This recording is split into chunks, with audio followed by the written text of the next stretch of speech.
राघव को मिला कभी न खत्म होने वाला खजाना।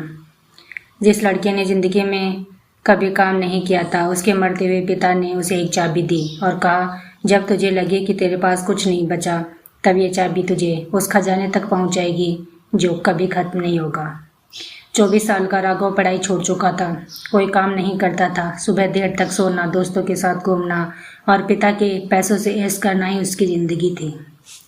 पिता बहुत समझाते, कभी प्यार से कभी गुस्से से, बेटा कुछ काम कर लिया कर, मेरी कमाई हमेशा तुम्हारे काम नहीं आएगी। राघव हंस देता, जब तक आप हैं मुझे काम करने की क्या ज़रूरत है। लेकिन राघव को अपनी ज़िंदगी बदलने की कोई ज़रूरत ही नहीं लगती थी। फिर एक दिन पिता की तबीयत अचानक बिगड़ गई। अस्पताल के कमरे में वह जिंदगी की आखिरी सांसें गिन रहे थे। उन्होंने राघव को अपने पास बुलाया। कांपते हाथ से एक छोटी सी पुरानी चाबी उसके हाथ में रखी। राघव ने पूछा, ये क्या है? पिता ने धीमी आवाज़ में कहा, जिस दिन तुम्हें पैसों की ऐसी ज़रूरत पड़ी कि कोई रास्ता दिखाई न दे, तब ये चाबी तुम्हें मेरे खजाने तक ले जाएगी। राघव की आंखों में चमक आ गई। खजाना? पिता हल्का सा मुस्कुराए, हाँ, लेकिन वहां तक पहुंचने के लिए तुझे खुद जाना होगा। राघव कुछ और पूछ पाता उससे पहले पिता ने आंखें बंद कर ली। कुछ ही देर बाद वह इस दुनिया में नहीं रहे। शुरुआत में राघव को पिता की कही बात की जरूरत नहीं पड़ी। घर में पैसा था, खाते में बचत थी, वह पहले की तरह खर्च करता रहा। लेकिन पिता की जमा पूंजी उसकी आदतों से बड़ी नहीं थी। कुछ महीनों में खाते का पैसा खत्म हो गया, फिर घर में रखा पैसा भी खत्म हो गया, फिर दोस्तों से मांगे हुए पैसे। एक दिन राघव ने अपनी जेब देखी, कुछ नहीं था। अब तो दोस्तों ने भी दूरियां बनानी शुरू कर दी, क्योंकि राघव पैसा लौटाने की जगह अब मांगने लगा था। वह परेशान हो गया। अब उसकी इमेज डूबती दिख रही थी। वो बेचैन था। तभी उसे पिता की चाबी याद आई। उसने चाबी मुट्ठी में दबाई और सोच लिया, अब वही खजाना मेरी उम्मीद है। लेकिन एक परेशानी थी। पिता ने जिस जगह का नाम बताया था वहां तक जाने के लिए उसे काफ़ी दूर जाना था। कोई और साधन ले जाने के लिए पैसे नहीं थे और पैदल पहुंच नहीं सकता था। घर में पिता की पुरानी मोटरसाइकिल ही बची थी। राघव ने उसे बाहर निकाला, चाबी लगाई, किक मारी, कुछ नहीं हुआ। फिर किक, फिर कुछ नहीं। मोटरसाइकिल कई सालों से बंद पड़ी थी। राघव ने उसे धक्का देकर मैकेनिक की दुकान तक पहुंचाया। मैकेनिक ने बाइक देखी और बोला, ठीक हो जाएगी लेकिन खर्च आएगा। राघव ने पूछा, कितना? मैकेनिक ने रकम बताई। राघव की जेब खाली थी। वह निराश होकर बोला, भाई बाइक ठीक कर दो, मैं वापस लौट कर आपके पैसे दे दूंगा। इस पर मैकेनिक बोला, बाइक ठीक करना तुम्हें इतना ही आसान लगता है तो खुद कर लो। भाई मैं करूँगा तो पैसे कैसे ही ले देने होंगे। इतनी मेहनत करके पैसे उधार छोड़ना मैं नहीं कर सकता। राघव बोला, मुझे बाइक ठीक करना नहीं आता। मैकेनिक बोला, कोई अपनी माँ के पेट से सीख कर नहीं आता। यहाँ सब कुछ ज़रूरत ही सिखाती है। तुम्हें ज़रूरत है तो कर लो। राघव के पास कोई दूसरा रास्ता नहीं था। उसे खजाने तक जाना था। अब वह दिन भर वही बैठकर मैकेनिक के काम को देखकर समझने की कोशिश करने लगा। अगले दिन वह फिर दुकान पर आया। मैकेनिक इंजन खोलता, पुर्जे निकालता, साफ करता, जांचता, फिर जोड़ता। राघव चुपचाप देखता रहता। कुछ दिनों बाद उसने खुद कोशिश की। पहली बार ही उसने पुर्जा गलत लगा दिया। बाइक पहले से भी खराब हो गई। मैकेनिक हंसा नहीं, बस बोला, गलती कहाँ हुई, ढूंढो। राघव ने फिर खोला, फिर जोड़ा, फिर कोशिश की, बाइक नहीं चली। अगले दिन फिर अगले दिन। धीरे धीरे उसे समझ आने लगा कि इंजन सिर्फ लोहे के पुर्जों का ढेर नहीं है। हर पुर्जा एक दूसरे से जुड़ा है। एक छोटी गलती पूरी मशीन रोक सकती है। वह हर शाम थक कर घर लौटता, पर हर सुबह खजाने तक जाने की ज़रूरत जोश से खड़ा कर देती। एक दिन उसने पूरी बाइक खोल ली। मैकेनिक देखता रहा। उसने उसे रोकने की कोशिश नहीं की। राघव ने घंटों काम किया, फिर बाइक जोड़ दी। शाम हो गई। उसने आखिरी पुर्जा लगाया, किक मारी, ठक ठक, इंजन ने आवाज़ की। राघव की सांस रुक गई। उसने फिर किक मारी, बर्र, बाइक स्टार्ट हो गई।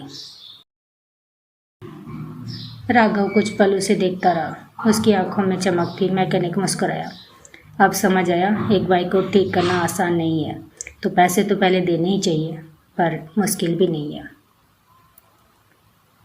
राघव ने उसे कोई जवाब नहीं दिया। लेकिन उस दिन पहली बार वह दो बातों से खुश था। एक तो वह खजाने तक पहुंचने वाला था, दूसरा उसने अपनी बाइक अपने हाथों से ठीक कर ली। वह बाइक लेकर पिता के बताए रास्ते पर निकल पड़ा। काफ़ी दूर जाने के बाद वह उस जगह पहुंचा। वहां एक पुराना कमरा था, दरवाजे पर ताला लगा था। राघव ने पिता की चाबी निकाली, ताला खुल गया। उसकी धड़कन तेज हो गई। अब खजाना मेरा है। लेकिन कमरे के अंदर कुछ नहीं था, न संदूक, न सोना, न नोट, सिर्फ एक मेज और उस पर रखा एक कागज़। राघव ने कागज़ उठाया, उस पर लिखा था, पहला रास्ता तुमने पूरा कर लिया। अब तुम्हें 1000 किलोमीटर दूर जाना होगा। वहाँ तुम्हें मेरे खजाने तक पहुँचने का अगला रास्ता मिलेगा, लेकिन रास्ता बहुत उबड़ खाबड़ है, संभल कर जाना। राघव ने कागज़ नीचे रखा, फिर अपने बाइक के टायरों को देखा। उसके चेहरे पर चिंता आ गई। ये पुराने टायर इतने उबड़ खाबड़ रास्ते पर 1000 किलोमीटर कैसे चलेंगे? वह कमरे में इधर उधर देखने लगा। कोने में कुछ पुराने लोहे, रबड़ और औजार पड़े थे। राघव ने उन्हें देखा, फिर अपनी बाइक को। उसके दिमाग में एक विचार आया, अगर रास्ते के लिए पहिया ठीक नहीं है तो पहिया मुझे ही बना लेना चाहिए। कहीं ऐसा ना हो रास्ते में रुकना पड़े। राघव ने पुराने पहिए को खोला, उसका आकार नापा, दूरी को देखा, मैकेनिक से सीखी बातें याद की, पहला पहिया बनाया। लेकिन जैसे उसे घुमाया वह बुरी तरह हिलने लगा। राघव ने उसे फिर खोला, दूसरी बार बनाया। इस बार पहिया घूम तो रहा था, लेकिन संतुलन ठीक नहीं था। राघव ने हार नहीं मानी। तीसरी बार उसने हर चीज़ बहुत ध्यान से नापी, दूरी ठीक की, संतुलन ठीक किया, मजबूती बढ़ाई और आखिरकार पहिया बिल्कुल सही घूमने लगा।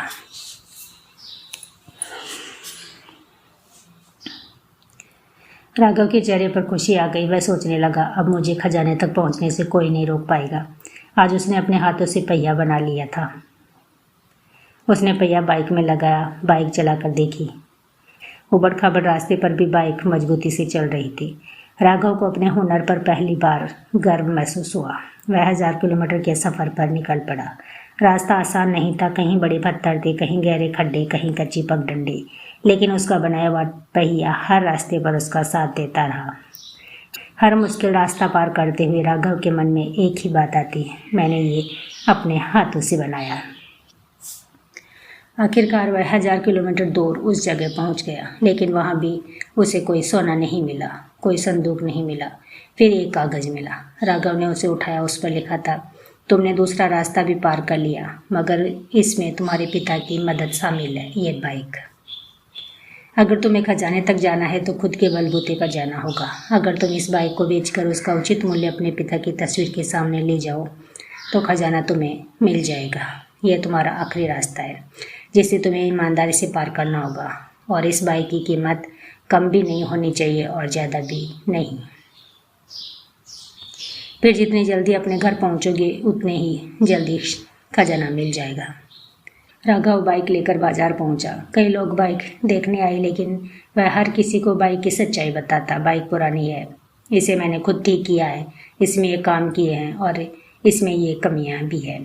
कुछ लोग चले गए, उन्हें ऐसी बाइक चाहिए थी जिसमें कोई कमी ना हो, लेकिन राघव झूठ बोलकर पैसा नहीं कमाना चाहता था।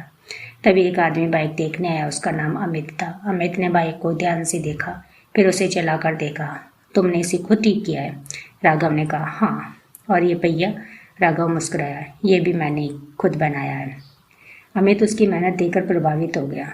राघव ने बाइक की खूबियाँ बताई, उसकी कमियाँ भी साफ साफ बता दी। अमित ने कहा, तुम चाहो तो इसकी कमियाँ छिपाकर ज़्यादा पैसे मांग सकते थे। राघव बोला, मुझे बाइक बेचनी है, बेईमानी नहीं। अमित मुस्कुराया। उसने राघव को बाइक की उचित कीमत दे दी, करीब 35,000 रुपये। राघव ने पैसे हाथ में लिए।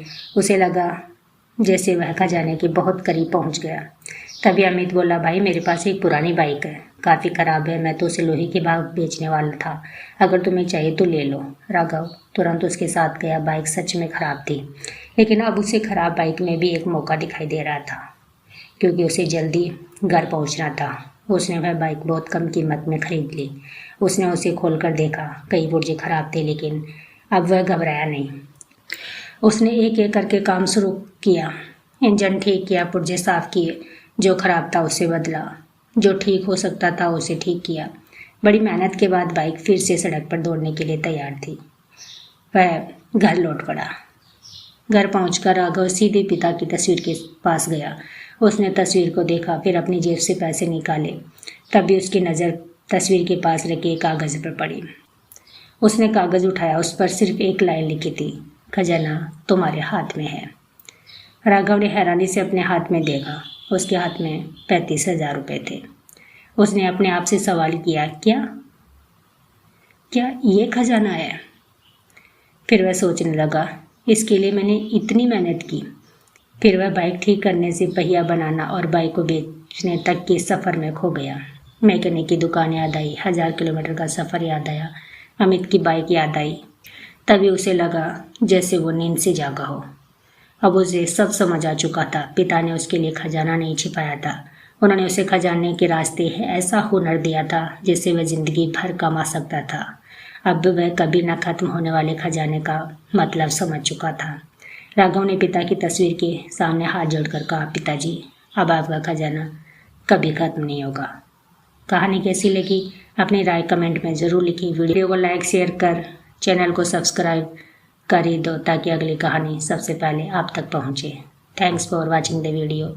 फिर मिलेंगे एक नई कहानी के साथ। Bye bye.